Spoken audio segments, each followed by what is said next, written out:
So today's topic is presentation and public speaking. And this is of course part of communication skills. So when you are facing a group of people, you are making a presentation to them, or you are addressing a crowd. So you can be making a presentation, or you are speaking in public. So we'll be dealing with both these things together in today's topic, right? So when we talk about speak is basically, if you use the acronym SPEAK, then SPEAK, what does it stand for? When you have to speak to the public or you have to make a presentation, then S stands for sweetly. You have to be very sweet in your manners. You have to be very polite. Okay. And whatever you're talking about, you have to be very earnest. Earnest means sincere. You should be very sincere and serious about whatever you are presenting. Then you have to be very active. You yourself have to be active. Then only your audience will become active. So it is more or less your activeness will become viral. It will be reflected to your audience. So if you're passive, if you're dull, the same will be reflected in your audience also. So you need to be very active when you are speaking in public or you're making a presentation. Then you have to be very kind. That is, you don't have to rub people the wrong way. You have to be very kind towards the questions that come up or whatever queries that come up. So all these things will go on to make your presentation and public speaking a big success. Now, there are 3 qualities of a public speaker. Okay, what are these qualities? If you want to become a very good public speaker, then you need to have all these qualities. First one is audience focused. So whatever you are presenting in front of the audience, you have to look at your presentation or your speech from the audience point of view. Okay, so first of all, you'll design your presentation or you'll prepare your speech. But when you will be delivering your presentation or speech, it has to be totally focused on the audience, right? So you have to keep this question in mind. What information does my audience need to know? What is the purpose behind making this presentation, or why am I making this speech? So it's all about connecting with your audience. So once you have prepared your presentation, once you have prepared your speech, then when it comes to delivery, you have to make sure that everything is audience focused. ठीक है, ये आपको audience के point of view से सोचना है. यहाँ ये बात समझ में आ रही है यहाँ तक की? Yes, sir. Okay. Second thing is, when you are presenting or even when you are making a speech, you have to be very passionate about your subject. Now, your passion will be revealed in your facial expression, your body language.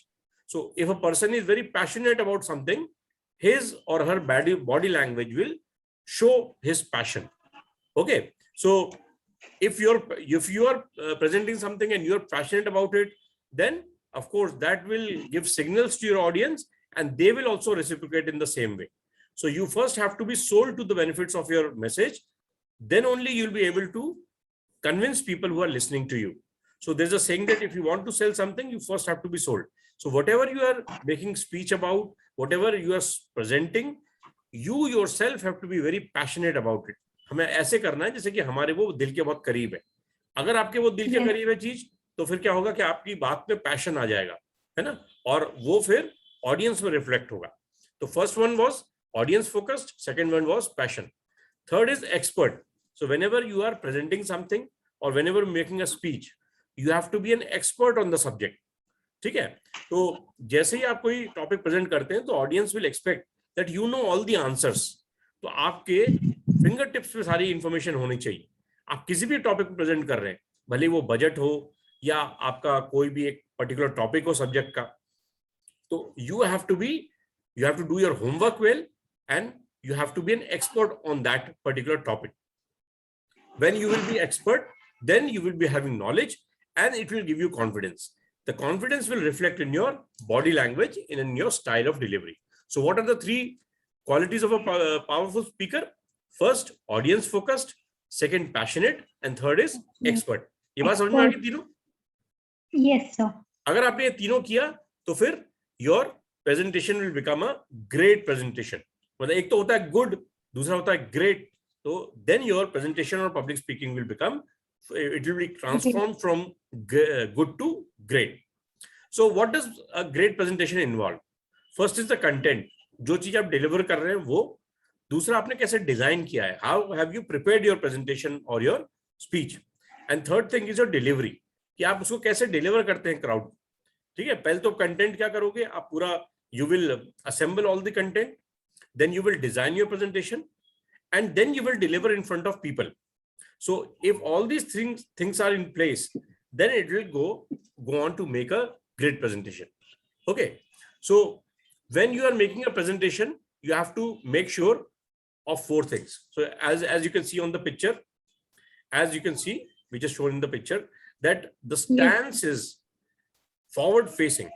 So the person is facing the crowd directly. This is called a forward stance. Look at the facial expression, look at the hand gestures. So first thing is your eye contact. Your eye contact actually tells your level of confidence. Second is your expression on your face. Again, if you are nervous, it will show on your face. If you are confident, again, it will show on your face. So your facial expression is as important as your eye contact. So you have to keep your eye contact with your public, right? If you keep your eye contact with the public, then they will be interested in what you are saying. And your expression should be a self-confident expression on your face. Third thing is gesture. Gesture is हाथ पैरों के इशारे, हाथ के इशारे. So look at the way the person is using his hands, right? He is emphasizing something. So use your hands freely. अपने हाथ को पीछे नहीं बांधो, अपने हाथ को आगे नहीं बांधो. You have to use your hands freely. You have to gesticulate freely, so that you can use your hands to emphasize something or drive home a point. Yeah, right. And fourth thing is posture. Posture is the way you sit or stand. So see the way this person is standing. He has equally balanced his weight on both his legs, right? So when you are making a presentation or you are making a public speak, everybody is looking at you. All eyes are on you. So the 4 things that people observe on you is your eye contact, your facial expression, the gestures you are making, and the posture, the way you are standing. So that if you do this properly, then your presentation will be very good in terms of your delivery thing. So what can your audience see? They can see all these 4 things, right? Then what is meant by body language? What is a good body language? A good body language is when you are open and relaxed. That is, you are not nervous. So when you face a crowd, first of all, what people will do is they'll look at you. वो आपकी तरफ देखेंगे. तो सबसे पहले आपका क्या सही होना चाहिए? You should be appropriately dressed. You should be dressed as per occasion. है ना, जिस तरह का occasion है उसके अनुसार आपको ड्रेस होना चाहिए. अगर एक फॉर्मल occasion है तो फॉर्मल ड्रेस होना चाहिए.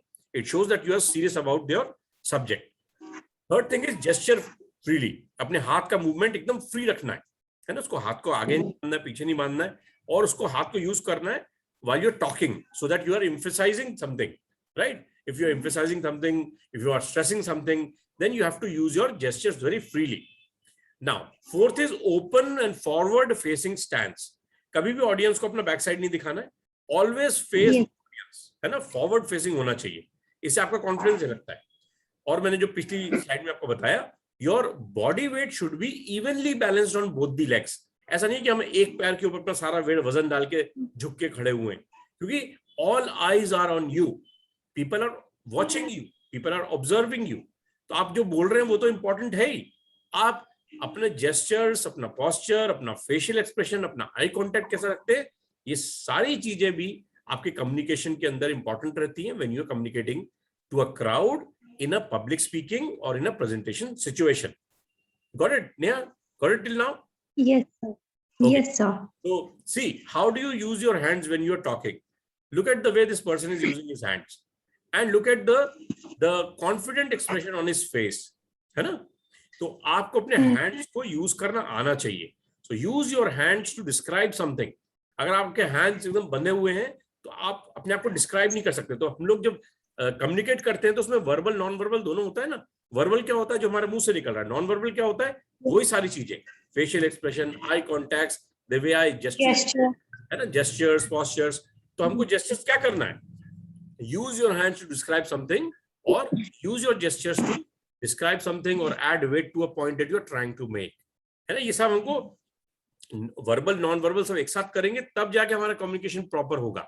वो भले ही फेस टू फेस कंडीशन में हो, फेस टू फेस में जैसे इंटरव्यू वगैरह हो गया, ग्रुप डिस्कशन हो गया, मीटिंग हो गई, या फिर पब्लिक स्पीकिंग और प्रेजेंटेशन, ये दोनों चीजें कंबाइन हो जाती हैं, है ना. तो जब फेस टू फेस होता है मतलब कि अभी तो हम लोग वर्चुअल मोड में है, लेकिन फिर भी हमारा फेशियल एक्सप्रेशन, बॉडी लैंग्वेज सब दिख रही है। लेकिन जब आप वर्चुअल मोड की जगह ऑफलाइन मोड में बात करते हो, मतलब एक दूसरे के सामने सामने होते, आमने सामने होते हो, जैसे इंटरव्यू में होते हो, ग्रुप डिस्कशन में, तो ये चीजें और ज्यादा मैटर करती है ना। तो आपको इसको कंट्रोल करना आना चाहिए। तो how do we go about making a presentation? So when I come in front of the crowd, first of all I tell them कि what I am going to talk about, so that is called introducing your topic. Then I tell them in detail about that topic, and lastly I conclude by saying the summary of that topic. So how do I make a presentation? Or whenever I have to speak, I have to follow three steps. First is I'm going to tell what I'm going to say, then I describe in detail, and finally I summarize, that is I tell them what I've told them, right? So these are the three steps when you have to follow when you're making a presentation or public speech, right? Now there are certain useful phrases. कुछ phrases होते हैं जो कि आपको बोलने पड़ते हैं English में। वो क्या होते हैं? First is welcome and introduction. तो जैसे कि मान लो आपने एक प्रेजेंटेशन दिया, तो आप क्या करेंगे? सबसे पहले greeting, good morning, good afternoon, good evening, ठीक है। उसके बाद क्या करेंगे? अपना introduction, my name is Neha and I am a 11th class student, my name is Neha and I am studying in फलाना फलाना कॉलेज, या my name is Neha, I am working for XYZ company. My name is XYZ, I am working for ABC company. Then the topic of the presentation is presentation skills. The topic of my presentation is presentation skills. या फिर today I am going to talk about presentation skills. तो क्या होता है? चार चीजें होती हैं, तीन चीजें होती हैं। Good morning, that is greeting. My name is so and so, and I am assistant manager at ABC company. The topic of my presentation is presentation or public speaking skills. या फिर today I'd like to talk about presentation or public speaking skills. तो ये तीन चीजें पहले बोलनी होती हैं। उसके बाद अपना प्रेजेंटेशन शुरू करने से पहले आपको जनरल समरी देनी पड़ती है कि I am going to talk about three things in my presentation. Firstly I will talk about the content, secondly I will talk about the design, and finally I will talk about the delivery.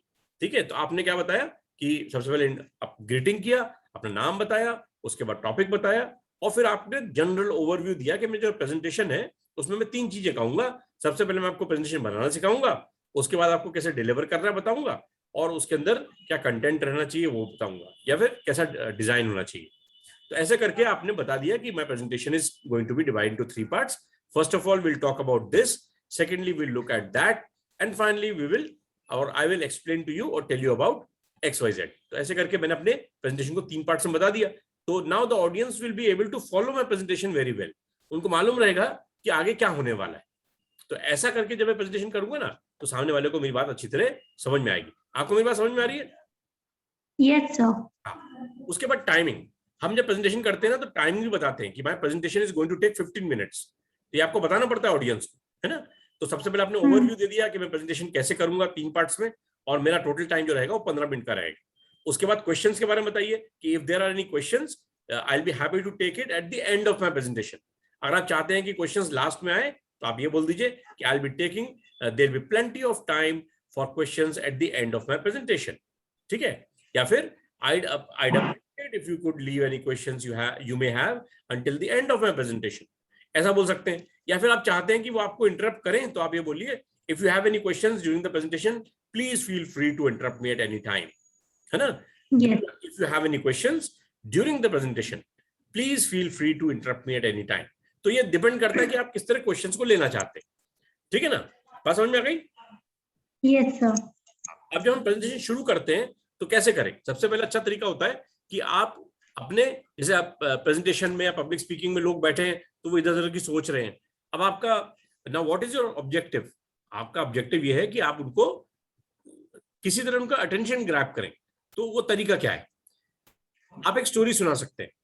आप एक छोटी सी story सुनाइए, जैसे कि on my last holiday I was lying on the beach and reading a book and suddenly I started to wonder. ऐसे करके शुरू करिए and then related to your topic, है ना। आपने जिस ऐसा नहीं कि आप कोई वाइल्ड स्टोरी सुनाने लग गए जो कि आपके टॉपिक से अनरिलेटेड है। आप एक स्टोरी सुनानी शुरू करिए, दो तीन आप सेंटेंस बताए स्टोरी के, उसके बाद अपने टॉपिक से रिलेट करिए। तो क्या होता है कि एकदम से सारे ऑडियंस का अटेंशन आपकी तरफ आ जाता है, वो आपकी बात सुनने लगते हैं। अब जो इधर उधर की सोच रहे थे वो सब आपकी तरफ टोटली कॉन्सेंट्रेट कर रहे हैं। तो यही आपका मकसद है। तो when you start your presentation, start with a small story and related to your topic. तो कैसे रिलेट करेंगे? तो आप बोलोगे कि so why am I telling you this story, so why am I telling this story, the goal of my presentation is to persuade you, convince you, inform you, whatever. ठीक है, तो आप यहां पर अपनी स्टोरी को अपने प्रेजेंटेशन से लिंक कर रहे हैं, ऐसे कर रहे हैं। Yes. आप जब स्टोरी सुनाएंगे एकदम से क्वेश्चन पूछो कि सो व्हाई मैं आपको स्टोरी क्यों सुना रहा हूँ, वो इसलिए सुना रहा हूँ क्योंकि मुझे I want to persuade you, I want to convince you, या जो भी इसमें तो जो भी आपको फ्रेज पसंद आए आप ले सकते हैं।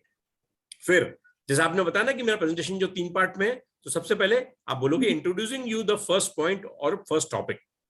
तो ऐसे करके आपने शुरू किया, जब आपने उसको एक्सप्लेन कर दिया फिर आपने बोला कि so that covers everything I wanted to say about the first topic. उसके बाद बोलेंगे now going on to the second topic, फिर उसके बारे में आपने बोला और उसका आपने बोला कि okay so that's all I wanted to say about the second topic, now moving on to, फिर थर्ड पे गए और वहां भी बताया यही चीज। अगर कोई ग्राफ चार्ट है तो उसको कैसे बोलेंगे? As you can see in this chart, या फिर please take a look at this chart, या दिस ग्राफ क्लियरली शोज। तो कोई डायग्राम है, ग्राफ है, कोई भी पिक्चर है तो उसको ऐसे बोलते हैं। कैसे बोलते हैं? As you can see on this chart. क्या होता है कि आपका प्रेजेंटेशन तो बड़े से एक स्क्रीन पे रहता है ना, सारे ऑडियंस सामने चेयर लगा के बैठे रहते हैं, तो वो आपके प्रेजेंटेशन को देखते हैं। तो आप कैसे बोलते हो कि as you can see in the graph, तो उसके अंदर जो भी उसकी समरी है फिर आप वो बताते हो। As you can see from the graph the population of a country is increasing very fast, है ना, ऐसा बोल सकते हैं। फिर उसके बाद डिटेल में, अगर अब मान लीजिए किसी एक पर्टिकुलर स्लाइड में डिटेल में जाना है, तो आप कैसे बोलोगे? I'd like to elaborate on this point for a few minutes. I would like to elaborate on a point for a few minutes. मतलब इस स्लाइड पे मैं थोड़ा ज्यादा समय लेना चाहूंगा, है ना। तो जब भी किसी चीज के बारे में डिटेल देना है तो क्या बोलेंगे? Let me expand on this point, या फिर I'd like to elaborate on this point for a few minutes. इन दोनों में से जो आपको फ्रेज पसंद आए वो आप ले सकते हैं। तो ये क्या है कि हमने किया माइलस्टोन, मतलब कि हमने हर स्टेप पे बताया कि हम क्या करने वाले। सबसे पहले हमने ग्रीटिंग किया, उसके बाद मैंने अपना इंट्रोडक्शन दिया, उसके बाद टॉपिक बताया, फिर बताया कि कितने समय मेरा प्रेजेंटेशन चलेगा, है ना। उसके बाद क्या बताया? उसके बाद बताया कि मेरा ओवरव्यू क्या है, प्रेजेंटेशन मेरा 3 भागों में है। फिर पहला पार्ट एक्सप्लेन किया, सेकंड किया, थर्ड किया। तो हम हर बार क्या कर रहे हैं? माइलस्टोन बता रहे हैं। जैसे कि भोपाल अभी 50 किलोमीटर दूर है, इंदौर अभी 25 किलोमीटर दूर है। आप ऐसे बताते जाओगे ना तो ऑडियंस को पता चलेगा कि हम कहाँ जा रहे हैं। बात समझ में आ रही है बेटा? हाँ। उसके बाद रिमाइंडिंग योर ऑडियंस। उसके बाद अगर आपने शुरू में जो स्टोरी सुनाई और उसके बाद कोई बात बताई ना, तो उसके बाद जब आपका तीनों चीजें खत्म हो जाए तो आप बताओ कि मैंने जैसा आपको शुरू में कहा था उसको फिर आप लिंक करो आपस में कि that relates to whatever I had said earlier. तो जो मैं ये वाली बात मेरी पिछली बात से मेल खाती है ना। उसके बाद लास्ट में जब ये हो जाए तो समरी एंड कंक्लूजन आता है। जैसे हमने पहले इंट्रोडक्शन दिया था तो लास्ट में क्या आता है? Summary and conclusion. तो समराइजिंग कैसे करते हैं, उसके लिए कौन से फ्रेज यूज करते हैं? So that brings me to the end of my presentation. We have looked at the 3 point. First of all I have showed you this, secondly we looked at that, and finally I explain to you about XYZ, है ना। तो summarising में भी हम बताते हैं कि पहले मैंने आपको ये बताया, उसके बाद मैंने आपको ये बताया, और फाइनली मैंने आपको ये बताया। तो ये समरी हो गई। अब होता है कंक्लूजन। तो कंक्लूड हम कैसे करते हैं? कोई भी चीज कंक्लूड करें तो उसमें कोई शेरो शायरी बोल सकते हैं, कोई कोटेशन बोल सकते हैं। To conclude I would like to say, या फिर Before we finish, I'd like to leave you with one final thought. तो ऐसे में कोई ऐसी चीज आप बोल सकते हैं जिसके बारे में वो सोचने के लिए मजबूर हो जाए, ठीक है ना। तो ऐसे करके जब आपने कंक्लूड समराइज कर दिया पहले, फिर कंक्लूड कर दिया, फिर उनको थैंक यू बोलना है। थैंक यू कैसे बोलते हैं? थैंक यू फॉर लिसनिंग, या फिर thank you very much for your time and attention. If you have any questions I'd be happy to take them now. Thank you for your time and attention. If you have any questions, I'd like to take them now. है ना। ऐसे करके हम अपना presentation खत्म कर देते हैं। So that's about presentation, right. अब प्रेजेंटेशन बनाना कैसे? If you have to prepare presentation, उसके 7 स्टेप्स है। फर्स्ट, चूज अ टॉपिक मान लीजिए किसी ने दे दिया, तो आप इतना बड़ा प्रेजेंटेशन बनाइए जिसमें कि 8-10 मिनट का हो। मतलब 8-10 मिनट से ज्यादा का बनाना ही नहीं है, क्योंकि जब आप उसको डिलीवर करते हैं तो ज्यादा टाइम लग जाता है। उसके बाद एक लॉजिकल स्ट्रक्चर होना चाहिए। अभी मैंने जो आपको बताया उसमें कितना लॉजिक था ना। सबसे पहले इंट्रोडक्शन था, फिर मैंने 1, 2, 3 करके अपने पॉइंट्स बताए, उसके बाद उसको समराइज किया, फिर कंक्लूड किया। तो ऐसा एक लॉजिकल फ्लो होना चाहिए, तब ऑडियंस को समझ में आता है। देखो मेरा प्रेजेंटेशन है, मुझे तो मालूम है, मैंने बनाया है, लेकिन मेरा पर्पस क्या है कि ऑडियंस को समझ में आए। तो उसके लिए एक लॉजिकल स्ट्रक्चर होना चाहिए, जैसा भी आपको बताया मैंने। फिर की मैसेज को हाईलाइट करना है ना, और विजुअल्स यूज करने हैं, because a picture is worth 1000 words. Use visuals. जितने आप ग्राफ्स, पिक्चर्स वगैरह दिखा सकें, जैसे कि ये देखो ये स्लाइड में मैं आपको पिक्चर दिखाई, तो इससे क्लियर हो गया ना कि मैं किस चीज की बात कर रहा हूँ, ये प्रेजेंटेशन की बात हो Yes, रही sir. है ना। तो आपको एक पिक्चर देख के, जैसे सारी चीजें देख के सुन के तब जाके पल्ले पड़ती हैं चीजें, तो आपको हर समय पिक्चर्स वगैरह, बार डायग्राम्स, चार्ट्स, फ्लो चार्ट्स वगैरह सब यूज करना चाहिए। इंश्योर दैट, अगर मान लीजिए ग्रुप प्रेजेंटेशन है तो ensure that every member speaks and finally make it interesting, मतलब उसके अंदर जोक्स क्रैश करिए, स्टोरीज बताइए, लेकिन आप अपने टॉपिक से के लिए रेलेवेंट रहिए, ऐसा नहीं कि अपने टॉपिक से भटक जाए, है ना।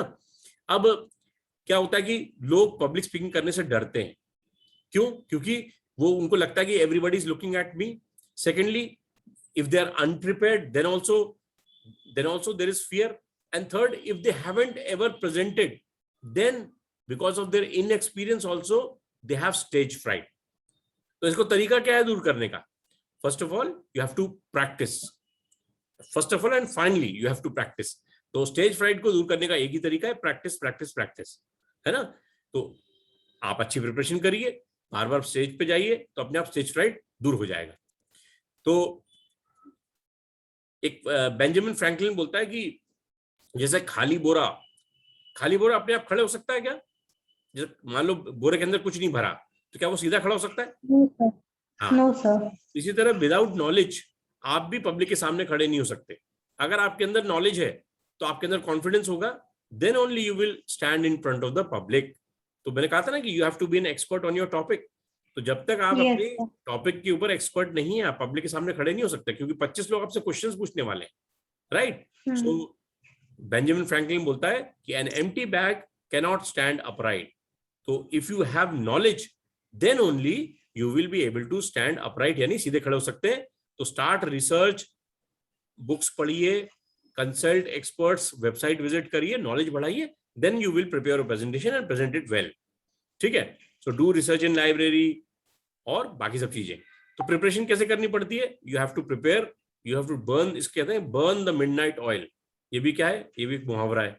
बर्न द मिडनाइट ऑयल मतलब आपको मेहनत करनी पड़ती है, तब जाके वो अच्छा प्रेजेंटेशन, जैसे कि आपकी जो घबराहट है वो दूर हो जाती है और आप एक विनर के रूप में सामने आते हैं, जैसे कि पिक्चर में दिखाया गया, राइट। Yes, sir. ठीक है। वेज ऑफ रिहर्सिंग, रिहर्स करने का तरीका क्या है? अब जैसे कि मान लो आप एग्जाम देने वाले हो, तो आप क्या करोगे? मॉक टेस्ट करोगे। उसके बिना अच्छे नंबर आएंगे क्या? नहीं आएंगे, है ना। इंटरव्यू पे जाना है तो मॉक इंटरव्यू करना पड़ेगा। तो इसी तरह प्रेजेंटेशन देने से पहले क्या करना पड़ेगा? You have to be very familiar with your content and equipment, do a lot of practice and have people to critique you, that is they will point out your mistakes. आप record भी कर सकते हैं अपने आप को, ताकि आपको पता चले कि आप क्या मिस्टेक कर रहे हैं, ठीक है।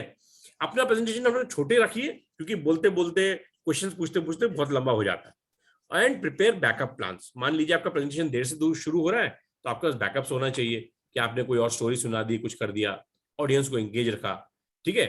और प्रेजेंटेशन जैसे बनता है ना, जैसे आपके सामने एक स्लाइड बनी हुई है, तो इसमें लार्ज फॉन्ट यूज करिए, बड़े बड़े, है ना। एडिट करिए, आपको एक बार लग रहा है कि नहीं अच्छा नहीं दिख रहा, तो बार बार एडिट करिए। जैसे हमने रिटन कम्युनिकेशन पढ़ा था ना, कि बार बार एडिट करिए, ड्राफ्ट को एडिट करिए और रिहर्स करिए। रिहर्स मतलब कि प्रैक्टिस करिए, है ना। और टाइम योरसेल्फ, आप देखिए कितने समय में खत्म हो रहा है। एंड लुक एट योरसेल्फ, कैसे आप देखोगे कि आप कैसे प्रेजेंट कर रहे हो? कैमरे से रिकॉर्ड कर लो, मोबाइल फोन से रिकॉर्ड कर लो, ठीक है। तो और नोट्स बनाइए, स्क्रिप्ट बोलते हैं ना, कि ये वाली स्लाइड आएगी तो मैं क्या बोलूंगा। आपको स्लाइड पढ़नी नहीं है, आपको स्लाइड का समरी बतानी है। तो ऑडियंस, वरना अगर आपने पूरा एक एक करके पढ़ना शुरू कर दिया तो ऑडियंस तो बोर हो जाएंगे। तो जैसे मैंने आपको अभी एक स्लाइड दिखाई, इसका सारांश बताना है, समरी बताना। बात समझ में आ रही है तुमको नेहा? Sir. ठीक है। अब एक ही तरीका है स्टेज को दूर करने का, वो है प्रैक्टिस, प्रैक्टिस अ लॉट। और दूसरा है memorise the first 2 minutes of your presentation. जैसे आप मान लीजिए इंटरव्यू में गए, पहला क्वेश्चन क्या रहेगा? Tell me something about yourself. तो अगर आपने अपना इंट्रोडक्शन रट लिया, तो आपको पहले 2 मिनट में अच्छा क्वेश्चन, जैसे पहली बॉल आपने अच्छी खेल ली ना, तो आपका कॉन्फिडेंस बढ़ जाता है। तो फर्स्ट 2 मिनट अपने जो प्रेजेंटेशन के उसको रट लो, तो उसके बाद अपने आप सेटल हो जाते हो, दिल की धड़कनें स्लो हो जाती हैं और फिर आगे का आप संभाल लेते हो। तो first is practice, second is memorise the first 2 minutes of your presentation, ठीक है। विजुअलाइज, ऑलवेज थिंक पॉजिटिव, कि हाँ मैं करूंगा ही, मैंने मेहनत करी है तो अच्छा होगा ही। हर समय पॉजिटिव रहेंगे तो आपकी बॉडी लैंग्वेज भी दिखाई देगा, ठीक है। और एक और चीज जो आपको पॉजिटिव करेगी वो क्या है, कि लोग जब आपको सुनने आते हैं ना, वो एक्चुअली आपको सक्सीड होते हुए देखना चाहते हैं। वो ये नहीं चाहते कि आप वहां जाके कुछ भूल जाएं। तो तो उनके बारे में हर समय पॉजिटिव रखिए कि सारे लोग देख रहे हैं ना, everybody wants me to succeed, then that will help you to improve your Yes. Performance, right. अपने बारे में पॉजिटिव सोचिए, अगर आप अपने आप को कम आंकेंगे तो फिर आपकी बॉडी लैंग्वेज में दिखेगा। So what matter most is how you see yourself, self esteem होना चाहिए अपने बारे में, है ना। Remember the most important task is to make sure that the audience understands the material. आपने जो बनाया है ना वो ऑडियंस सेंट्रिक होना चाहिए, ऑडियंस फोकस्ड होना चाहिए, उनको समझ में आना चाहिए कि आप क्या बोल रहे हो, है ना, उनके पल्ले पड़ना चाहिए। आपको तो मालूम है आपने बनाया है, लेकिन ऑडियंस को समझ में आ रहा है कि नहीं, ये देखना है आपको, ठीक है। तो इंट्रोडक्शन, बॉडी एंड कंक्लूजन, ये हमने किया, 3 पार्ट्स में होता है। तो ये मैंने आपको बताया, tell them what you are going to tell them, then describe your presentation and finally summarise it, ठीक है। तो अब जैसे मान लो 1 मिनट का समय है आपके पास, है ना, एक मिनट बोलना है, तो पहले 10 सेकंड आप क्या बोलोगे, इंट्रोडक्शन, उसके बाद 40 सेकंड क्या बोलोगे, मेन बॉडी, और आखिरी के 10 सेकंड क्या बोलोगे, कंक्लूजन। तो ऐसे 3 पार्ट्स में हर समय आपका प्रेजेंटेशन या स्पीच चलती है, जैसे कि ये बर्गर दिखाया, Yes. सैंडविच, है ना। तो व्हाट इज योर मैसेज, क्या मैसेज आप देना चाहते हो, उसको टेलर मेड करिए। जैसे मान लो अगर आपको एक ही मैसेज अलग अलग टाइप के लोगों को देना है, जैसे कि अभी मैं आपको पढ़ा रहा हूँ, अगर यही चीज में अगर आप किसी एमबीए के स्टूडेंट को पढ़ाता तो और थोड़ी डिफिकल्ट चीजें उसे डिस्कस करता। अगर मेरे को 5वीं क्लास के बच्चे को पढ़ाना है तो मैं और उसको सिंपल करता। तो आपको अपना मैसेज हर समय टेलर मेड करना पड़ता है ताकि लोगों को समझ में आए, ठीक है। और अपने एजेंडा पे कैसे पहुंचना है, जैसे बताया ना कि सबसे पहले स्टोरी सुनाओ और धीरे धीरे करके अपने टॉपिक पे आओ, तो लोग उसमें लोगों को मजा आता है, फिर वो इन्वॉल्व हो जाते हैं, ठीक है। तो फाइन, दैट्स इट। उसके बाद अगर मान लीजिए लास्ट में बहुत सारे क्वेश्चंस हैं, तो उसका क्या मतलब हो सकता है कि लोग बहुत इंटरेस्टेड हो गए या फिर लोगों को समझ में नहीं आया, 2 चीजें हो सकती है ना। अगर मान लीजिए Yes. हाँ, अगर मान लीजिए कोई ऐसा क्वेश्चन आया जिसके बारे में आपको नहीं मालूम है, तो आप क्या कर सकते हैं, जैसे कि मान लीजिए 25 लोग बैठे, तो आप उसमें से ही क्वेश्चन पूछ लीजिए। Okay, anybody who would like to answer this question, हो सकता है कि आपको वहीं का वहीं जवाब मिल जाए, है ना, तो उसके लिए तालियां बजवा दीजिए। तो ऐसे करके आपके क्वेश्चन का आंसर हो जाएगा। ये तब होगा जब आपको उसके बारे में आंसर नहीं आता, या फिर you can also tell them कि I check this information and get back to you. कभी भी गलत आंसर मत दीजिए, क्योंकि 25 लोग सुन रहे हैं, आपको पकड़ लेंगे, उससे आपकी इमेज खराब हो जाएगी, ठीक है ना। Yes. Be honest at all times. और लास्ट में क्या करना है कि पे ऑडियंस अ कॉम्प्लीमेंट। क्या बोला था हमने कि thank you for your time and attention and appeal for action, कि क्या आप उनसे एक्सपेक्ट कर रहे हैं कि क्या वो नेक्स्ट करें। Always appeal for an action, ठीक है। सो that's about presentation skills. Any questions you have, you can ask me now.